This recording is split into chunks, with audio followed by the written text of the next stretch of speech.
dalam pembelajaran daring kita kali ini ya. Kita akan belajar tentang tema 9, materi ilmu pengetahuan sosial tentang sumber daya alam di lingkungan sekitar kita. Anak-anak sudah siap?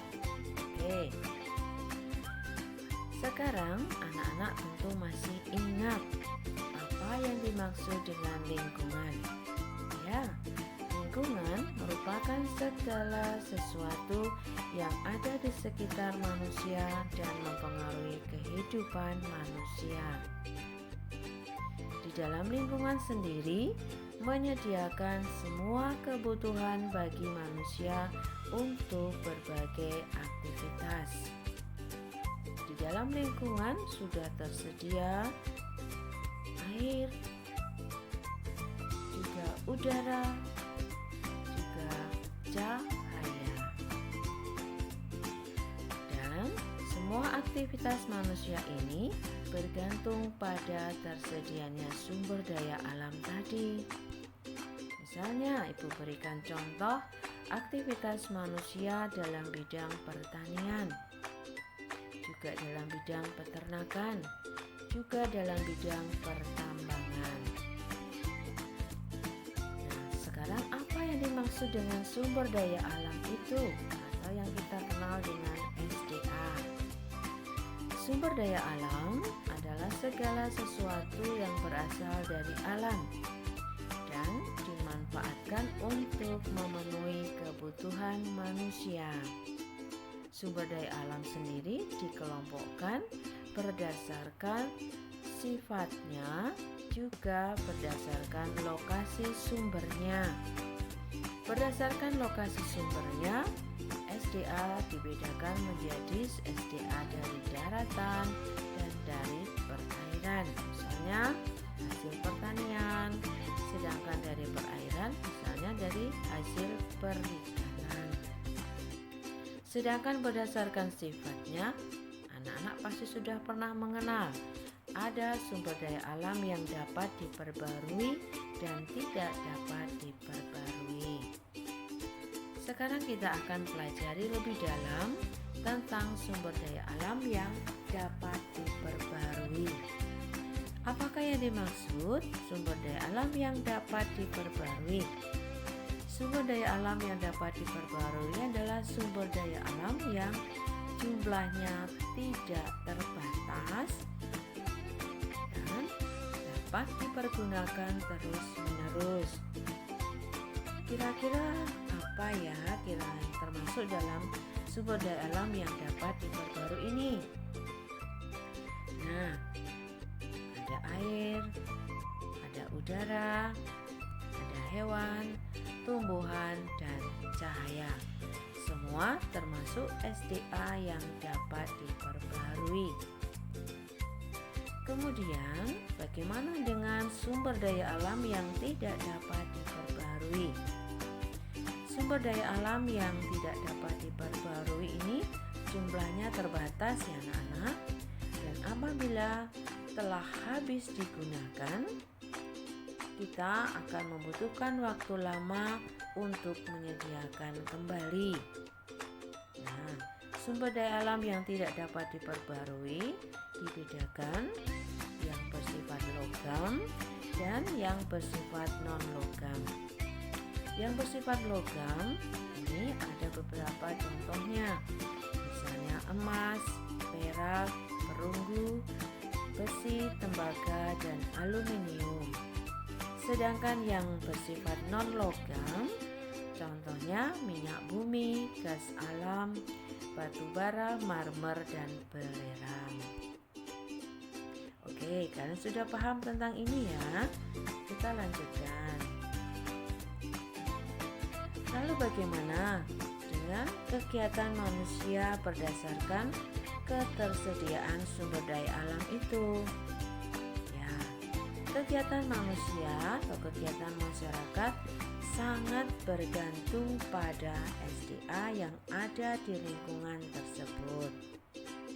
Bahkan dengan ketersediaan SDA, ini membedakan akan terdapat perbedaan kegiatan atau aktivitas masyarakat yang berdasarkan kondisi dan tempat tinggal mereka. Nah, kira-kira Ibu akan memberikan contoh apa ya? Nah, Ibu memberikan contoh kegiatan ekonomi pada masyarakat yang tinggal di sekitar pantai.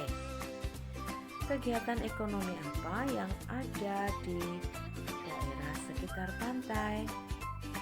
Ya, ada petani kelapa, kemudian juga ada penjaga pantai, dan ini dia petani garam.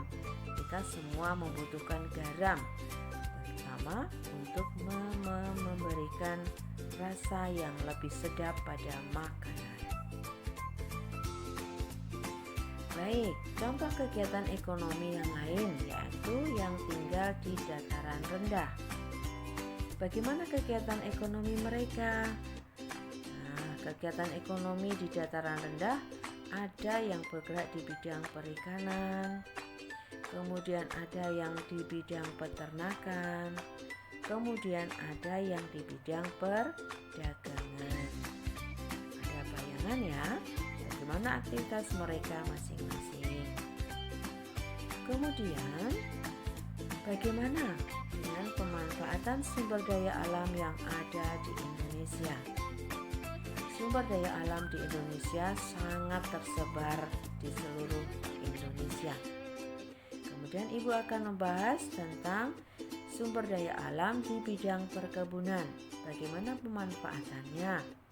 Nah, Ibu memberikan contoh di bidang perkebunan kopi. Nah, bagaimana perkebunan kopi ini dimanfaatkan masyarakat? Oh, ternyata digunakan untuk membuat minuman. Ya, hasil perkebunan kopi kita olah untuk diubah menjadi minuman, serbuk minuman. Anak-anak tentu sering membuat minuman kopi dalgona ya. Iya, sekarang lagi ngetren. Kemudian, bagaimana dalam bidang pertanian? Nah, di bidang pertanian, dari hasil pertanian itu diolah, dimanfaatkan masyarakat untuk memenuhi kebutuhan pokok makan sehari-hari. Kemudian satu lagi dalam bidang pertambangan. Ya, itu berikan contoh dalam bidang pertambangan emas. Salah satu hasil dari bidang pertambangan adalah emas. Dan tentu sumber daya alam ini dimanfaatkan untuk membuat perhiasan. Tentu dalam bidang pertambangan masih banyak hal yang dihasilkan. Ada emas, ada perak, ada biji besi dan sebagainya. Nah, sekarang kita sebagai manusia harus memanfaatkan sumber daya alam ini dengan bijaksana ya. Nah, bagaimana cara pemanfaatan sumber daya alam ini dengan bijaksana? Tentu kita bisa menggunakan SDA ini sesuai kebutuhan saja, tidak usah digunakan secara berlebihan. Kemudian kita juga berusaha untuk tidak mengubah lahan hutan menjadi perumahan. Kita harus tetap menjaga kelestarian lahan hutan agar tersedia cadangan oksigen, juga tersedia sumber mata air. Kemudian kita juga harus bisa menerapkan sistem tebang pilih tanaman.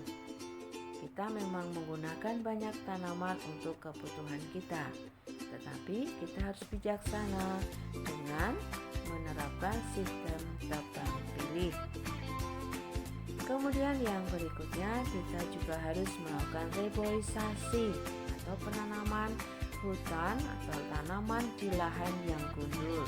Jangan sampai kita membiarkan lahan yang gundul sehingga pasti akan menimbulkan bencana yang lain. Kemudian kita juga harus memperbaiki atau mereklamasi lahan bekas tambang, karena kita tahu lahan bekas tambang pasti akan menimbulkan kubangan-kubangan yang berakibat fatal kalau kita tidak memperbaikinya. Nah, anak-anak, kita belajar ilmu pengetahuan sosial tentang sumber daya alam sampai di sini dulu. Kalian bisa melanjutkan dengan membaca dari buku pena dan dari rangkuman agar pemahaman materi kalian lebih dalam lagi. Baik, sekarang silakan anak-anak melanjutkan pembelajaran sendiri ya. Sampai jumpa lagi di pembelajaran berikutnya. Terima kasih. Dadah. Selamat beraktivitas kembali.